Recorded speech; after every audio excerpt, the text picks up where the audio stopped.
welcome back to the Beach Bum Bookworm. I am Tiffany. I'm so glad y'all found me again today. My channel's all about cozy mysteries and romance books, and today I'm doing my wrap up for the collab with Amy Marie. Amy Marie is so fantastic. I absolutely love her channel. I love her content. She does anything mystery related. So she does thrillers, but she also does a lot of cozy mysteries, which is how I found her, and she's absolutely amazing. She does these like drawings within her videos when she talks about the books. She is phenomenal. So much fun. Go check her out. Go subscribe. You'll love it. Okay, so her and I decided to do a collab since we both read a lot of cozies. I said, hey, how about I pick some of my favorites or some that I've really enjoyed, and you do the same for me. So that's what we did. We had all month long to read them, and here we are. So I'm here to talk about them. Oh my gosh. Let me just say that Amy did amazing. I mean, no joke, she really did amazing. And so let's just get into it. Let's chat it up in 3, 2, 1, go.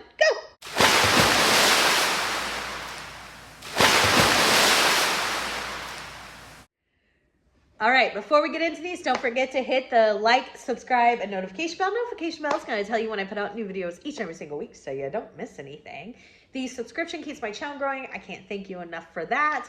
And the like really helps our channel in the algorithm. Really appreciate all the support. And remember, support is free. So here we go.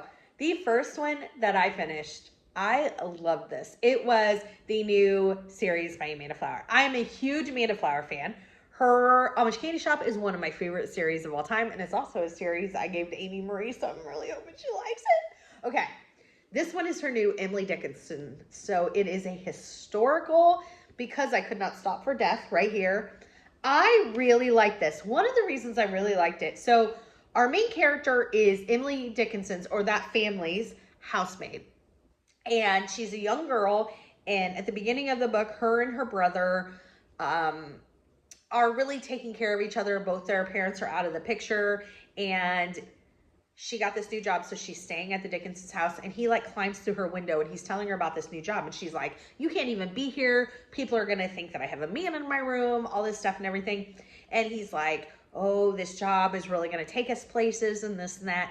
And then like, unfortunately, her brother is the victim. So like a day later, the next day, the inspector comes and he tells her that her brother was found dead because he was trampled by horses. So what he was doing, his job was working in the stables at this horse farm. But he definitely indicated that there was more going on there. And what they say is that it was really his fault because he spooked the horse. And then as the book goes on further, they were saying that he was mistreating the horse, and that's why the horse turned on him. And the main character, what is her name? Willa. She is like absolutely knows without 100% of a doubt that her brother would not do that to any animal. And so she wants to figure out what's going on. However, Emily Dickinson really takes it on like gung-ho. She's like, oh, we're finding out. She's like leading Willa into some dangerous places and situations. What I love though, I loved it because what we know of Emily Dickinson in a lot of ways, or what I was taught in school, was her reclusiveness. And I know that was later in life, that was also when her poems and stuff was being published. So that's probably why.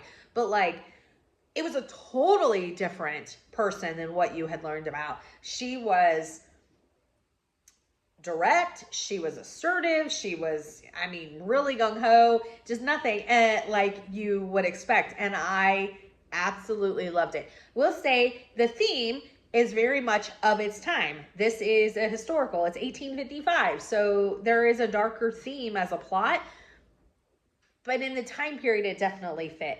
I will be reading the second one. Amy, thank you so much for suggesting this one. So next up, Amy recommended the first book in the Bad Hair Day Cozy Mystery series by Nancy J. Cohen. First book is called Permed to Death.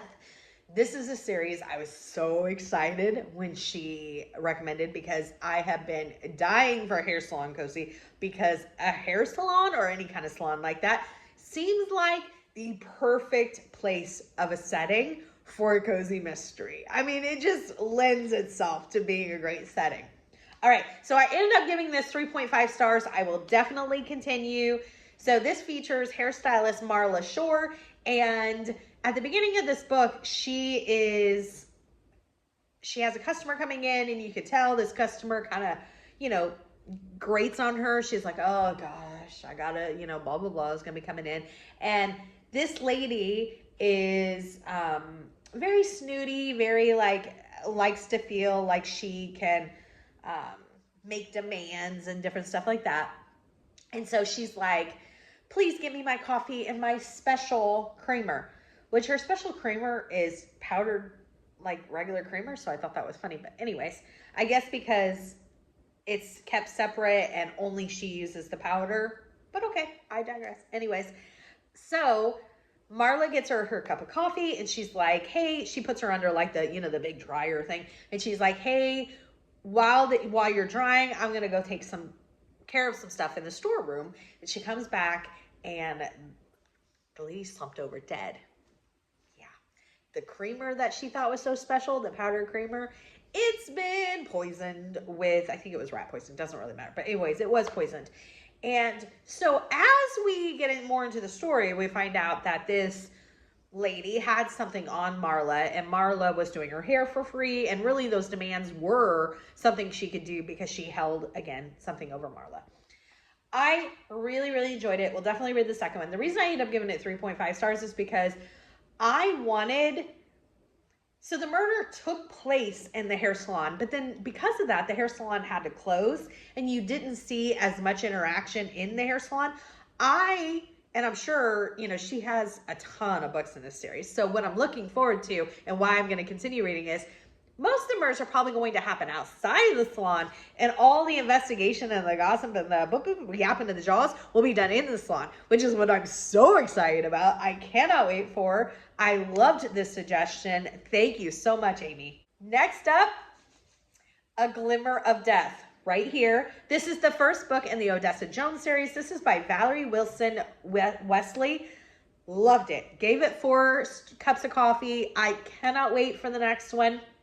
So in this one, our main character, Odessa Jones, she loses her husband unexpectedly, very young from, I think it was a brain aneurysm.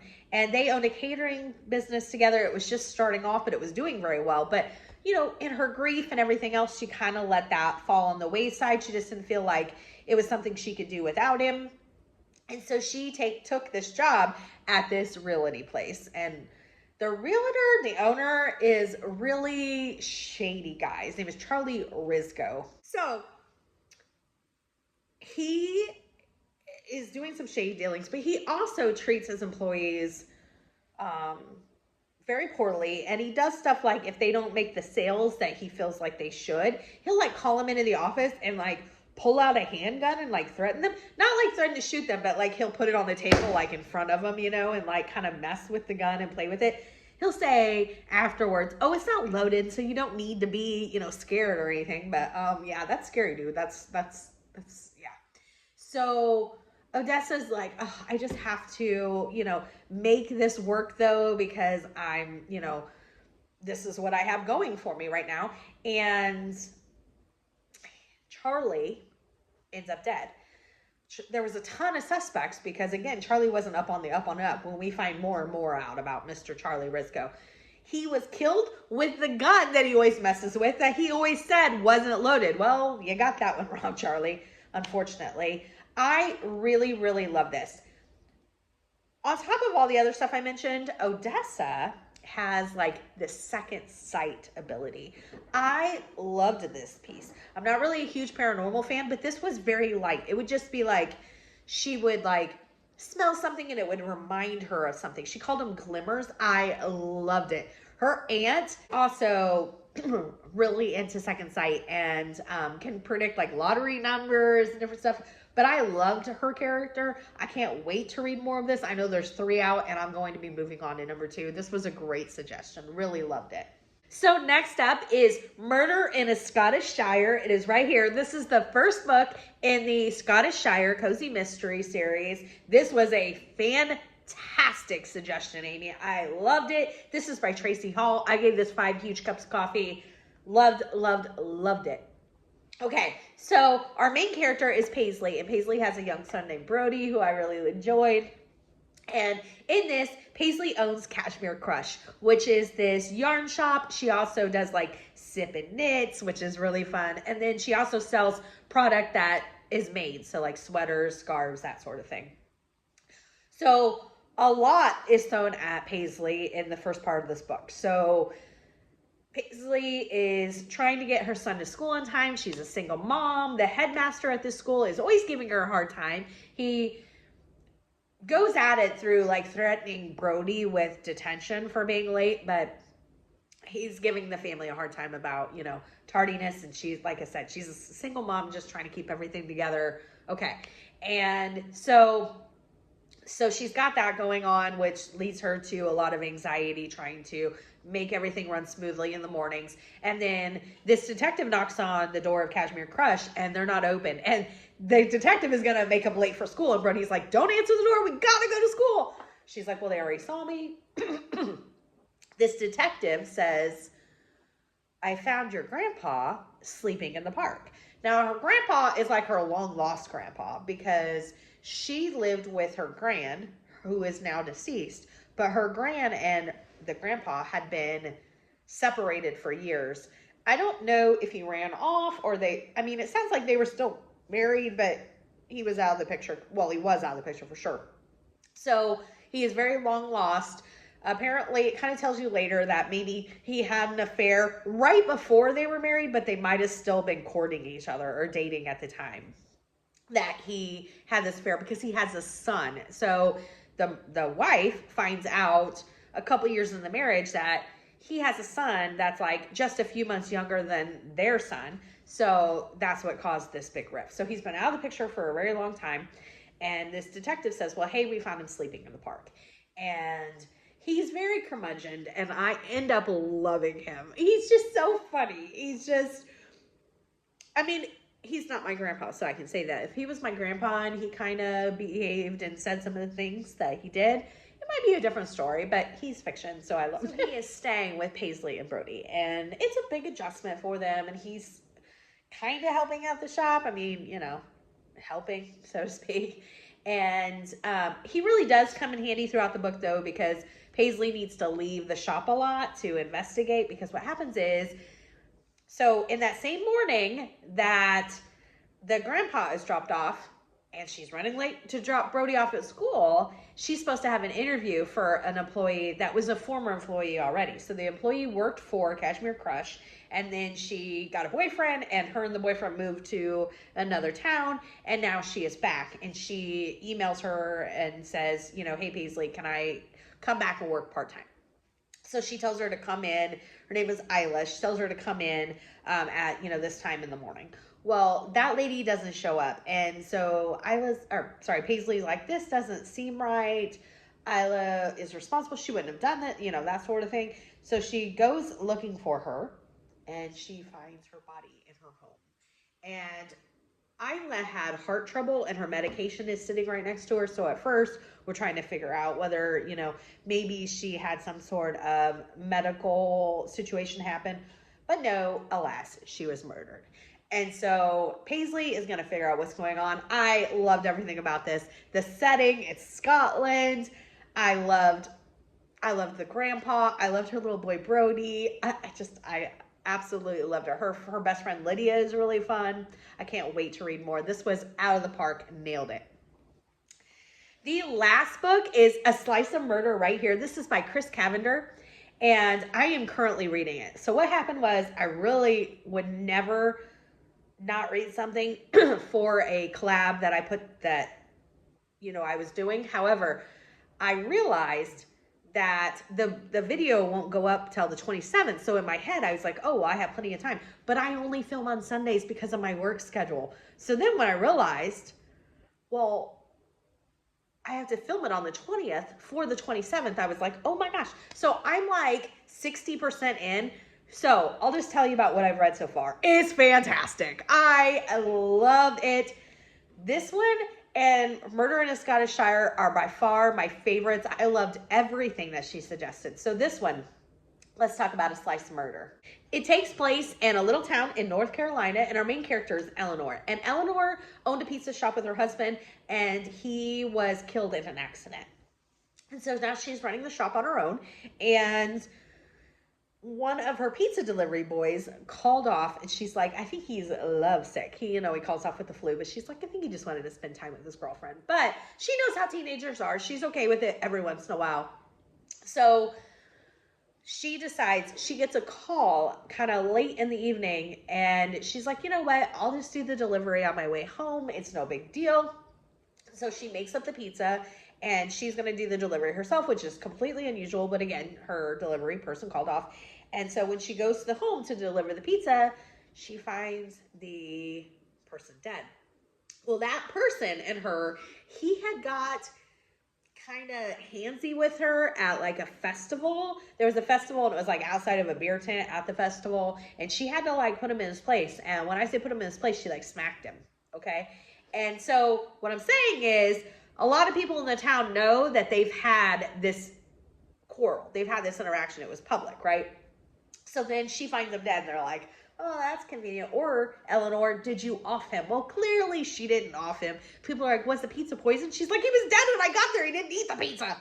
Okay, so her and her sister, Eleanor's sister, and his sister. So his sister comes into town. The victim's sister comes into town. And at first she's like, you killed him.